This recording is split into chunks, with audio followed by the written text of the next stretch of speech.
What if I told you that the world once moved at the speed of horses?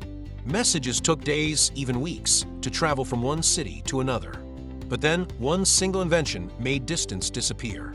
A device so powerful, it let one human voice travel across oceans. It connected hearts, built empires, and changed how we live, love, and do business. Today, we carry billions of them in our pockets. But the first telephone? It was a clunky wooden box filled with wires, magnets, and pure imagination. This is the story of how humans invented the telephone. A story of rivalry, genius, and the moment our voices first crossed the void. Let's rewind to the mid-1800s.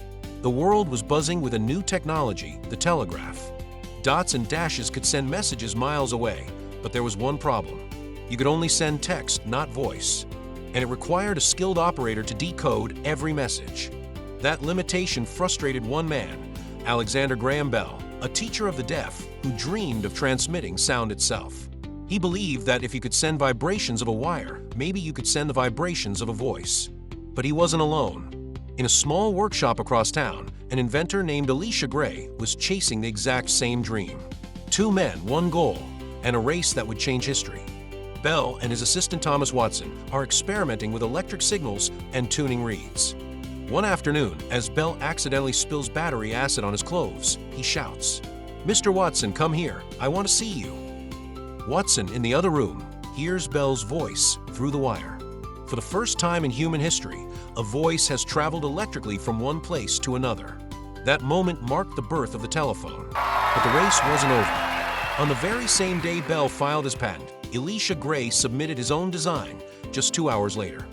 Decades of legal battles followed, but history would remember Alexander Graham Bell as the official inventor.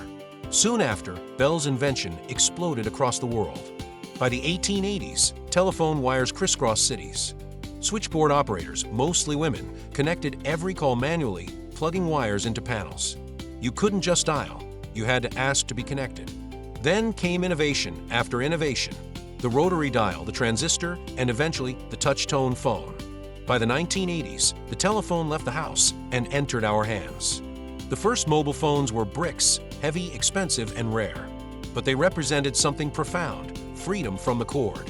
Fast forward to the 21st century, the age of smartphones. Now, our phones aren't just for talking. They're cameras, computers, translators, and our constant companions. From the first spark of sound in Bell's lab to the voice assistants that answer our questions today, the telephone has become the human voice made digital. From a single trembling wire to global wireless networks, the telephone has done more than connect us. It's made distance meaningless. Every call, every text, every video chat is part of a story that began with 6 simple words. "Mr. Watson, come here, I want to see you." So next time you pick up your phone, remember, it's not just a device. It's a century-long echo of human curiosity. A reminder that we've always wanted one thing above all, to be heard. If you enjoyed this story, hit the like button, subscribe, and tell us in the comments. What do you think will replace the telephone next? Maybe telepathy? Or something even wilder?